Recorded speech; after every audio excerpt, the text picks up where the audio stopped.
No DQ Galaxy, we are live with some breaking news and a recap of Friday Night Smackdown as well as AEW Rampage. But we do have some obvious news to talk about.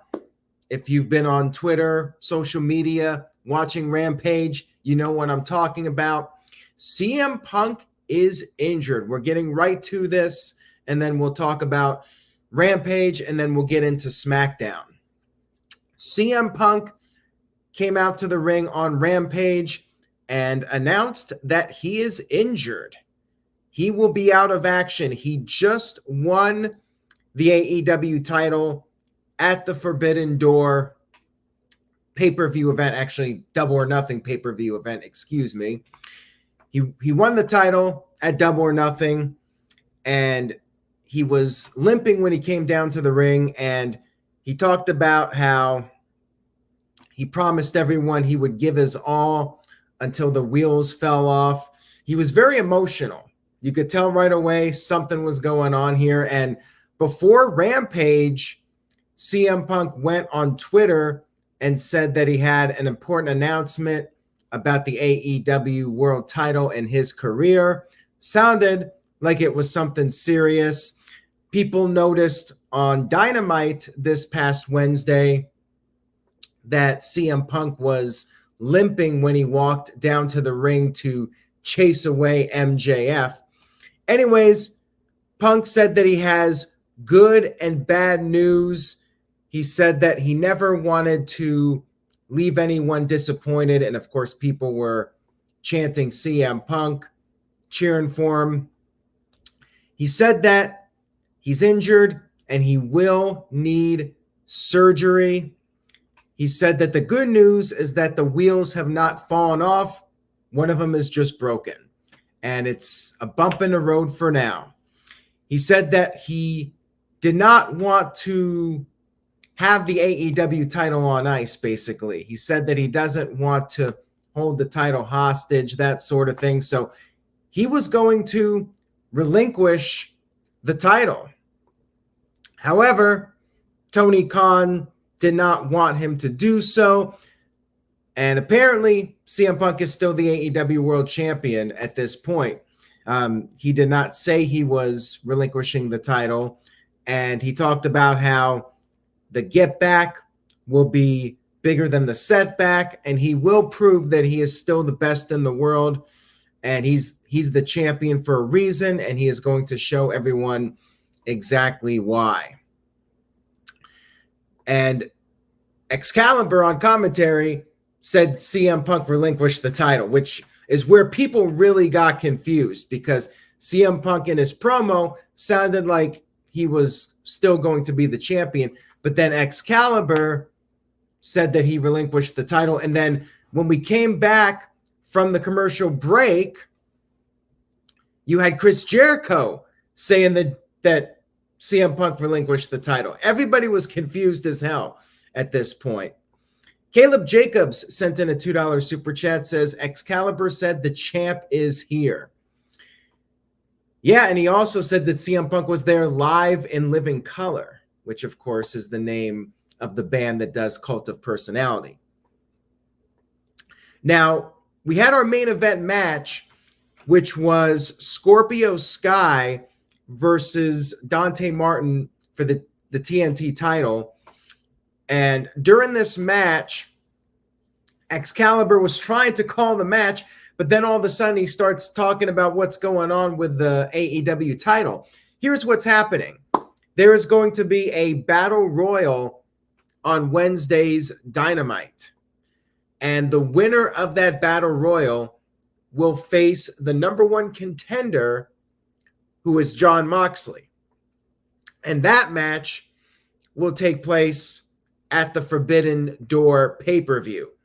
So yes, there will be an interim AEW World Champion crowned at Forbidden Door, and then that person will face CM Punk down the line, basically whenever CM Punk is cleared to wrestle again.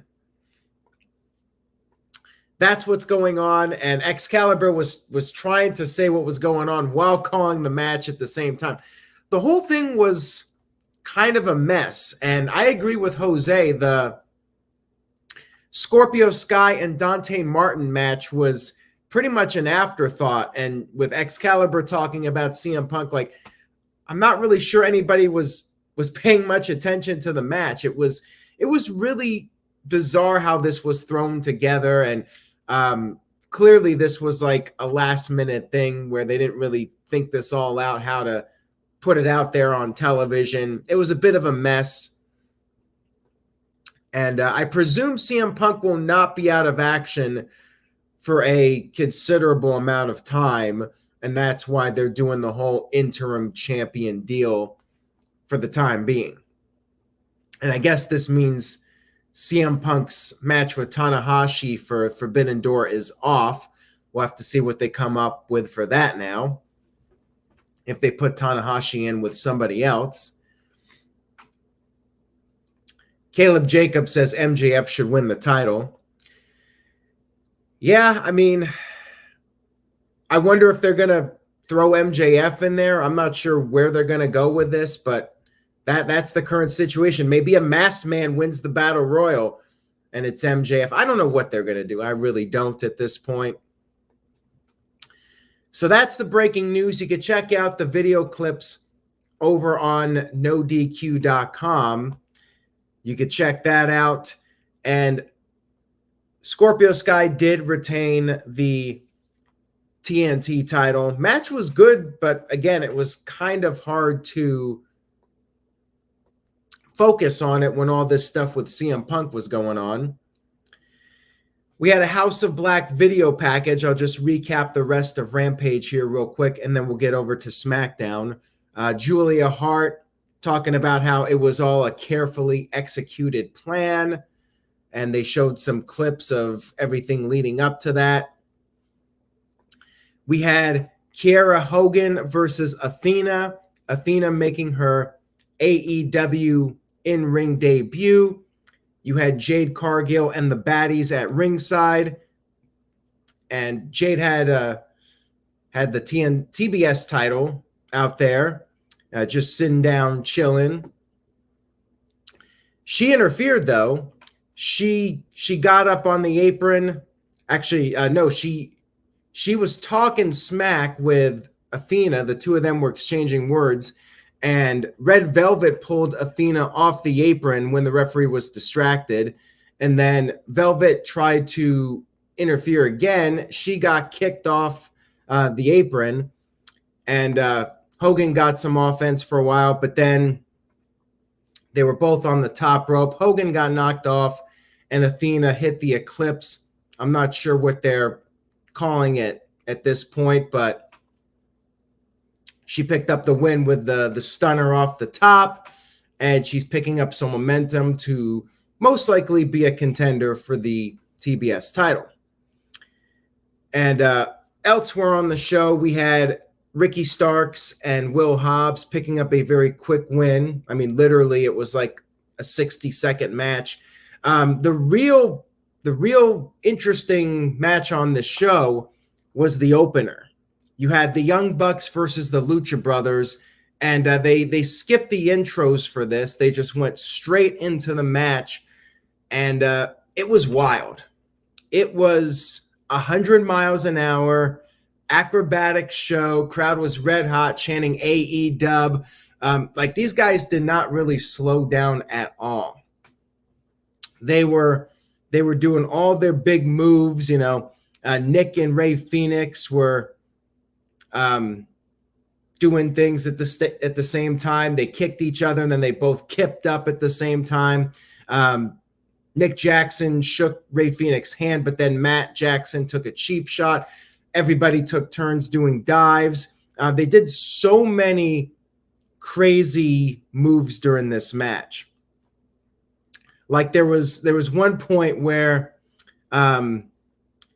Nick Jackson came off with a drop kick, and Phoenix was on top of Penta's shoulders, and Phoenix ended up being drop kicked. So he gave Penta a a poison Rana. Like they did so many crazy things, and Phoenix ended up standing on top of Penta's shoulders and did a big splash, but there was a kick out. The Bucks hit a Dave Meltzer driver. Penta broke up the pin, and then the Bucks took off the mask of Penta, and then they hit the BTE trigger on Phoenix and got the win, basically in their hometown. This show was in Ontario, California, not too far from Rancho Cucamonga, pretty close, like 30 minutes of that, Inland Empire, that whole region of California.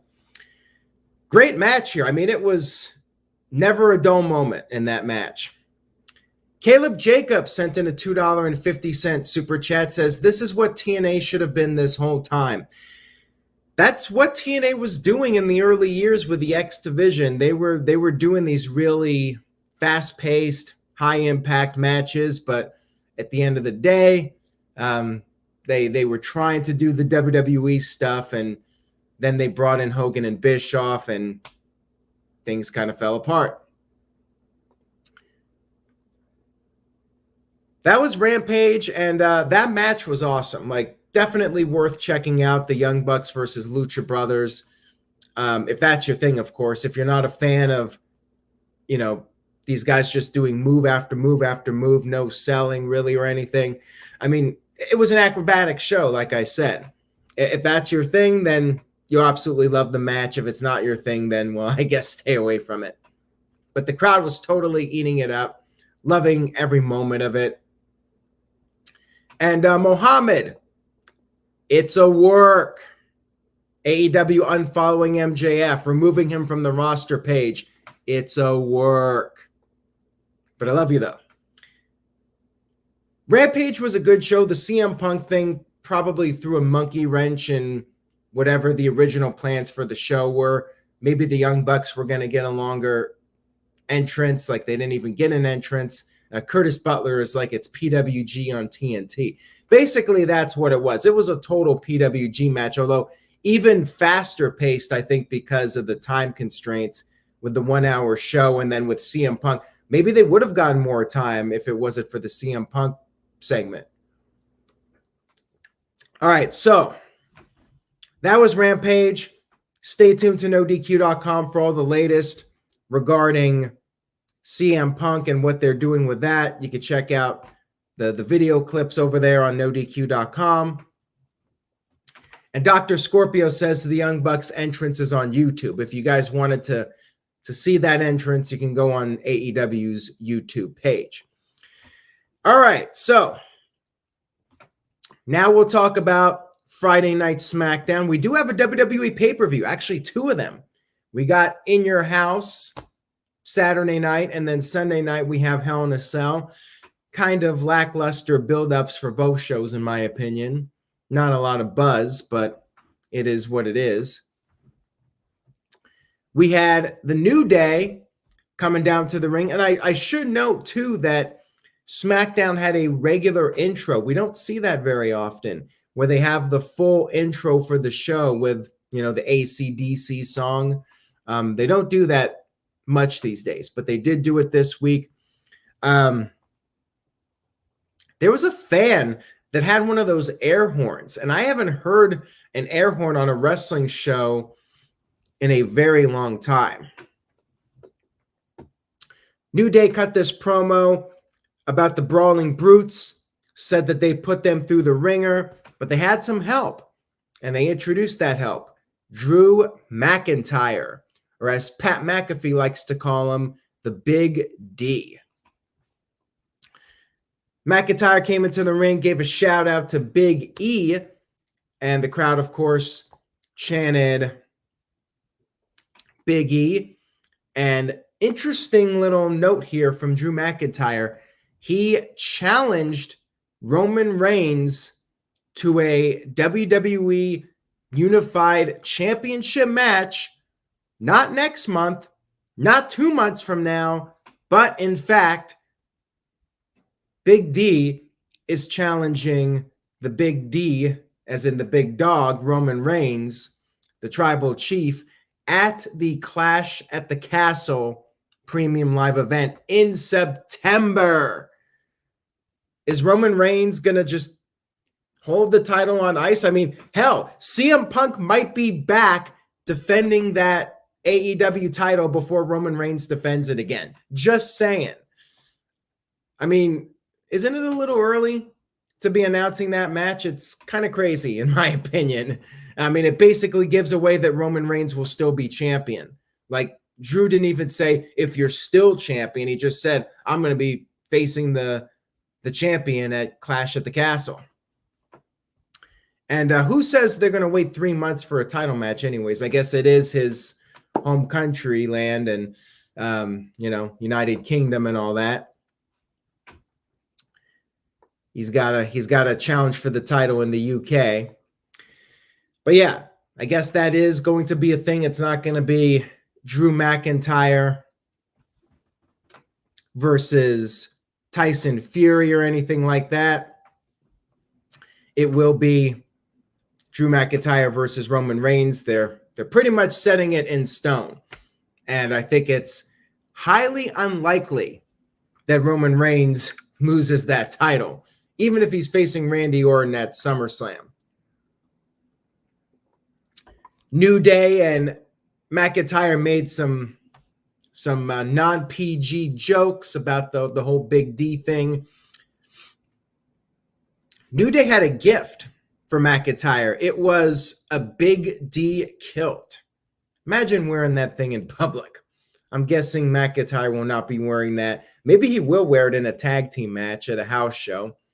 I mean, nothing would surprise me at this point. We had the Brawling Brutes interrupt, and Sheamus said that the victory last week was tainted, just like the Ohio State Championships. That was the cheap heat. They were in Columbus, Ohio.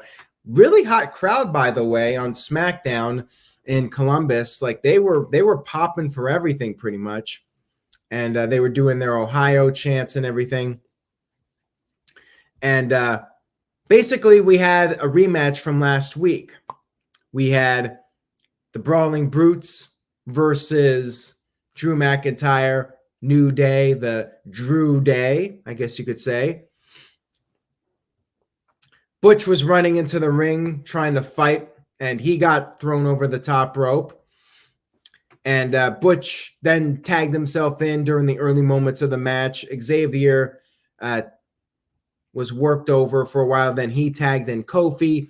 Kofi and Xavier did some dives to the outside, but then the Brutes regained the upper hand.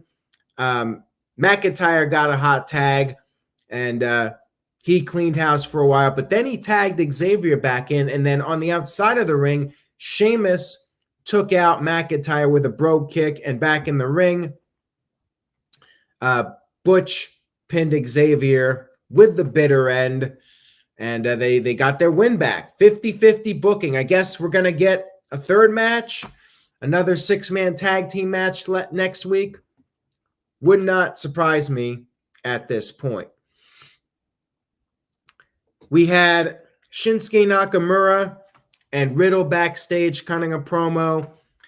They promised, well, they didn't promise, but they basically said they're gonna get vengeance for Randy Orton. And then we had a little backstage segment with Max Dupree and Adam Pearce.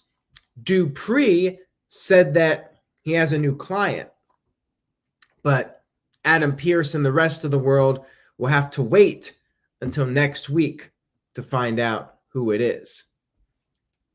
And yes, as Jose points out, Butch finally pinned Woods after multiple failed attempts. There you go. He finally gets a win.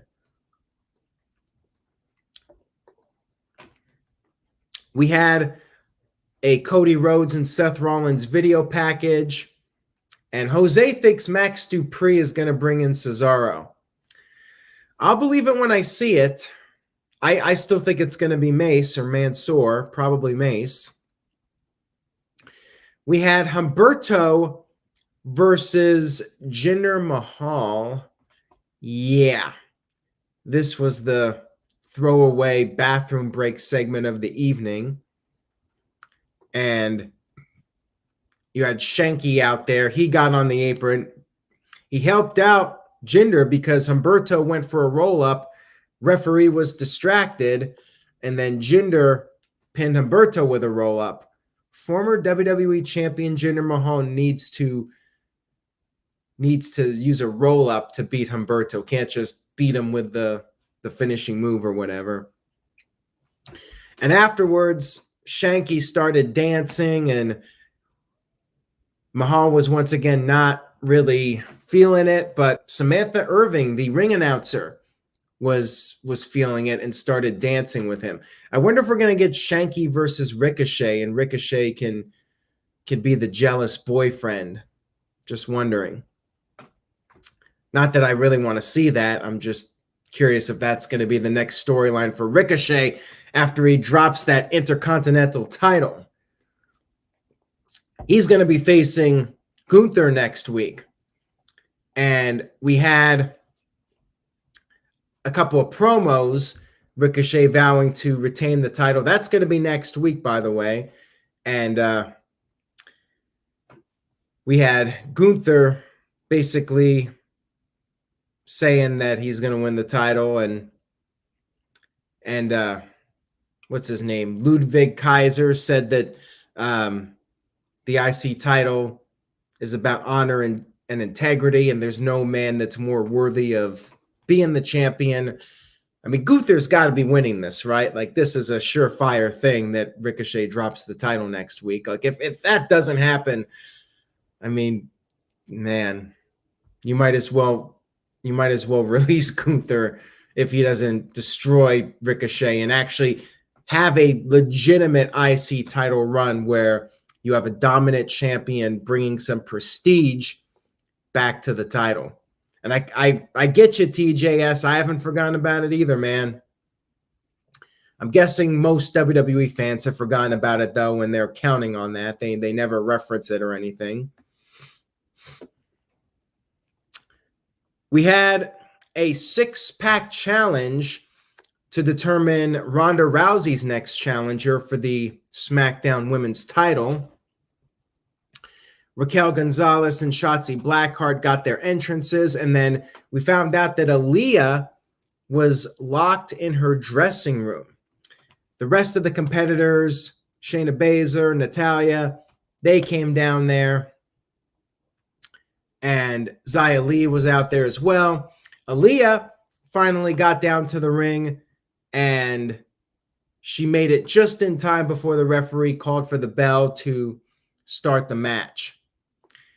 And this match was kind of a mess. Like, they botched a lot of things in this one. Xia Li went for a kick to Natalya. I think she missed that kick. Like, it didn't connect. And you had Raquel Gonzalez cleaning house, and Shotzi jumped off the top rope. Raquel was supposed to catch her, but ended up dropping her. So they botched that.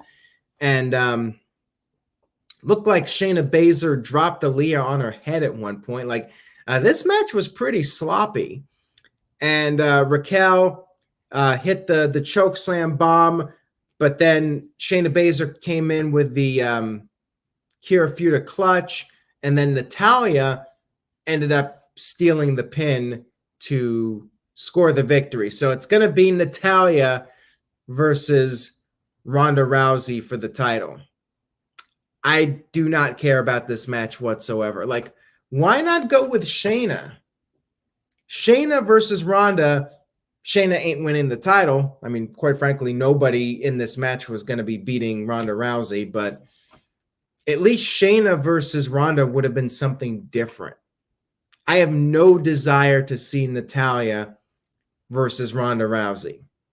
I would have much rather seen Shayna win this. So, boring. Do not care about this match. Don't care about this Ronda Rousey storyline. Where the hell is Bayley, by the way? Like, we haven't heard anything about why she hasn't come back yet. I guess she's still not 100% recovered. I hope that's the case, and it's not just they don't want to bring her back yet. Like, she should be in there and be right in the mix for the title. We had an ambulance show up. Unfortunately, it was not Scott Steiner. it was Madcap Moss. I will say this, though. There's a little bit of hope for Madcap. They got rid of his lousy gear, the suspenders and all. It's kind of generic. It was just like black tights, but better than what he had before. And he has new music. Again, the music wasn't great or anything, kind of generic, but better than before. He comes out there. The crowd is chanting, "Welcome back." And he talked about how he buried the old Moss. He called out Corbin's sorry ass. Corbin came out there, said that Moss misses him, and said them having another match is actually a bad idea. But then Adam Pearce showed up and said that the match sounds like a great idea. So he was making it official. And we had the match, Madcap Moss, one-on-one with Happy Corbin. And Corbin was thrown into the barricade, thrown into the ring post. Corbin then, in an act of desperation, grabbed a chair, was going to use it. Moss got the chair from him, and he decided to use the chair. He did not care about being DQ'd. This was personal. He was looking for some payback, and he repeatedly hit Corbin with the chair. The chair was all bent up, and then Moss grabbed steel steps. He wrapped the chair around Corbin's neck and was going to slam the steps into the chair. But then the officials ran down and they pulled apart Moss from Corbin, and Corbin was able to escape. Backstage, Corbin was upset, and Adam Pearce said there's going to be another match. Of course there is.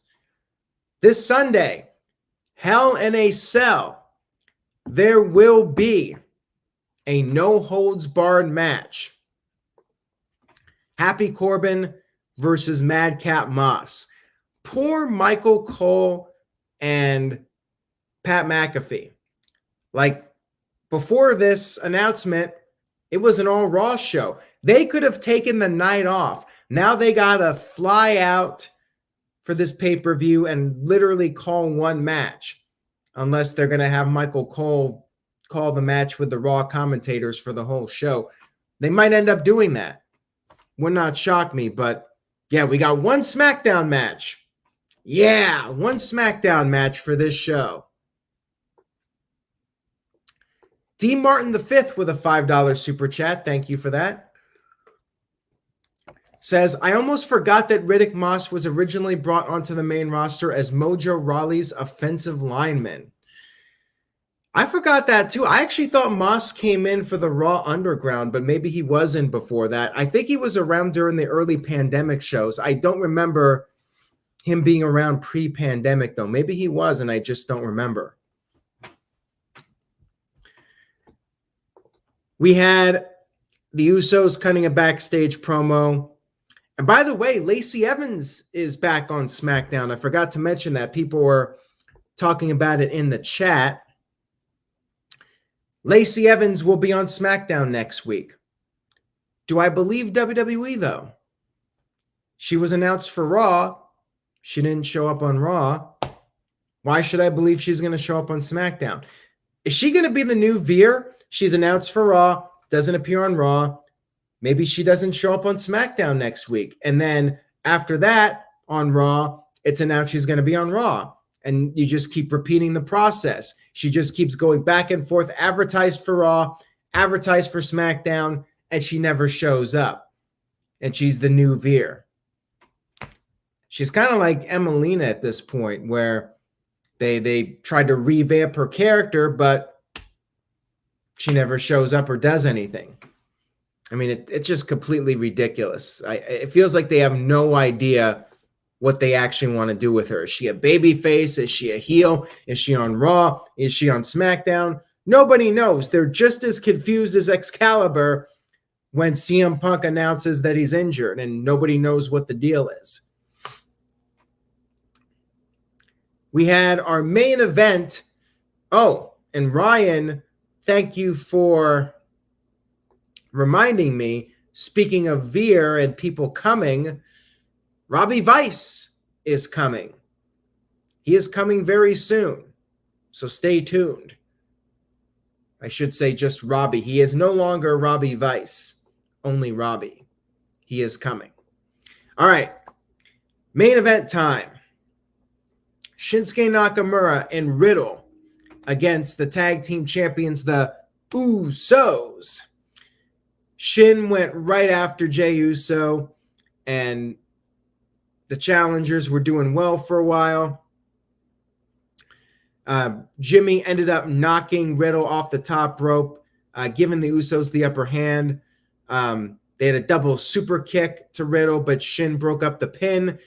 And then Shin took Jey to the outside, threw Jey into the steel steps, went for the Kinshasa, but missed and hurt his knee. The Usos went after the knee, and the referee held up the X. Actually, this is the X that the referee does, not the DX. And Shinsuke Nakamura was taken out of the match. He was carried out by officials, and Riddle refused to give up, and the match continued as a handicap match. Riddle managed to get a bit of a comeback going because you had Jey Uso mocking Randy Orton, and Riddle took advantage of that. He started hitting a bunch of moves, fisherman suplexes, brotons, a floating bro to both on the outside of the ring. And then he did the Randy Orton power slam, the draping DDT. He was going to go for the RKO, but Jimmy managed to avoid it. And then Riddle got Jimmy up on the top rope, was going to go for the super RKO, but then Roman Reigns' music hit. Riddle was distracted, and Jey tagged himself back in with Riddle distracted. Riddle did hit the super RKO, but then Jey immediately came down with the big Uso splash and pinned Riddle. Then we found out backstage that it was Sami Zayn in the production truck that made the distraction happen. He had the production team play Roman Reigns' music. No Roman Reigns on this show, by the way. And afterwards, Sami Zayn came down to the stage to celebrate with the Usos. Riddle was very upset. He ran down, attacked Sami Zayn, but it was a 3-on-1 situation. Officials came down to broke it up. Riddle was just fuming. He was spinning all over the place, super angry about the whole thing. And I guess we're still getting Riddle versus Roman Reigns at Money in the Bank. I mean, that's my impression here. It seems like they're still building towards a singles match, but we all know Riddle ain't winning the title. Overall, it was a fairly good SmackDown, kind of a filler show. They did add one more match for Hell in a Cell, so I guess that's a positive. Main event was good. The women's #1 contenders match was not so great. I like the Madcap Moss stuff. More good and bad, so I'll give it a B-. Not like an absolute memorable show, but it was pretty decent, I thought. I would say somewhat recommend, but the best thing on either show was that Young Bucks Lucha Brothers match. Like, that was the one match of either show you should really go out of your way to see. I would say that particular match was a must watch. And then, of course, the CM Punk thing was a pretty big deal, so you could check that out. And it was an eventful Friday night for sure, everybody. Thank you all so much for tuning in tonight. I really do appreciate the viewership. If you liked the video, please give it a like on YouTube. Tell a friend. Spread the word. Stay tuned to NoDQ.com for the very latest news and rumors. and any more fallout regarding Rampage and what's going on with CM Punk. Take care, everybody. Have a great weekend. Tune in for the recaps. I'll be back for NXT on Saturday night and Hell in a Cell on Sunday night. We got a lot more coming up here for the month of June. We're just getting started. It is a busy month. We got these 2 shows plus Forbidden Door at the end of June. And at the very end of June, we got Blood and Guts. Going to be a very interesting month for sure. Take care, everybody. See you all next time. And remember to say yes to NoDQ.com.